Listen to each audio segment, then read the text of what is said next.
جن لوگوں نے کفر کیا ان سے پکار کر کہہ دیا جائے گا کہ جب تم دنیا میں ایمان کی طرف بلائے جاتے تھے اور مانتے نہیں تھے تو اللہ اس سے کہیں زیادہ بیزار ہوتا تھا جس قدر تم اپنے آپ سے بیزار ہو رہے ہو۔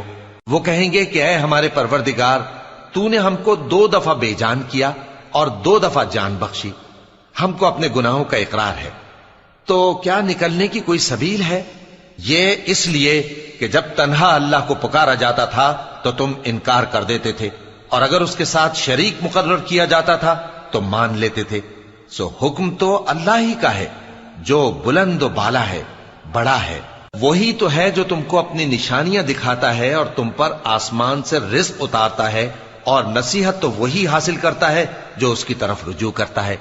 تو اللہ کی عبادت کو خالص کر کے اسی کو پکارو، اگرچہ کافر برا ہی مانے۔ وہ مالک درجات عالی اور صاحب عرش ہے، اپنے بندوں میں سے جس کو چاہتا ہے اپنے حکم سے وہی بھیجتا ہے تاکہ ملاقات کے دن سے ڈرائے۔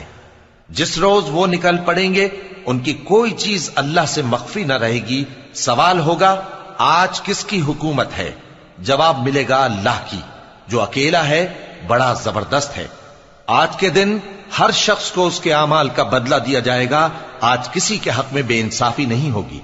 بے شک اللہ جلد حساب لینے والا ہے۔ اور ان کو قریب آنے والے دن سے ڈراؤ جبکہ دل غم سے بھر کر گلوں تک آ رہے ہوں گے۔ ظالموں کا کوئی دوست نہیں ہوگا اور نہ کوئی سفارشی جس کی بات قبول کی جائے۔ وہ آنکھوں کی خیانت کو جانتا ہے اور جو باتیں سینوں میں پوشیدہ ہیں ان کو بھی، اور اللہ سچائی کے ساتھ فیصلہ فرماتا ہے، اور جن کو یہ لوگ پکارتے ہیں وہ کچھ بھی فیصلہ نہیں کر سکتے۔ بے شک اللہ سننے والا ہے، دیکھنے والا ہے۔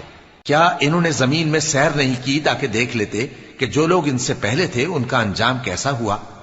وہ ان سے زور اور زمین میں نشانات بنانے کے لحاظ سے کہیں بڑھ کر تھے، تو اللہ نے ان کو ان کے گناہوں کے سبب پکڑ لیا، اور جس شخص کو اللہ گمراہ رہنے دے اس کو کوئی ہدایت دینے والا نہیں۔ اور پہلے یوسف بھی تمہارے پاس کھلی باتیں لے کر آئے تھے، تو جو وہ لائے تھے اس کی طرف سے تم برابر شک ہی میں رہے، یہاں تک کہ جب وہ وفات پا گئے تو تم کہنے لگے کہ اللہ ان کے بعد کبھی کوئی پیغمبر نہیں بھیجے گا۔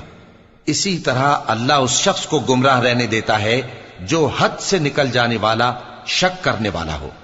جو لوگ بغیر اس کے کہ ان کے پاس کوئی دلیل آئی ہو اللہ کی آیتوں میں جھگڑتے ہیں، اللہ کے نزدیک اور مومنوں کے نزدیک جھگڑا سخت ناپسند ہے۔ اسی طرح اللہ ہر متکبر سرکش کے دل پر مہر لگا دیتا ہے۔ اور فرعون نے کہا کہ حامان، میرے لیے ایک محل بناؤ تاکہ میں اس پر چڑھ کر رستوں پر پہنچ جاؤں۔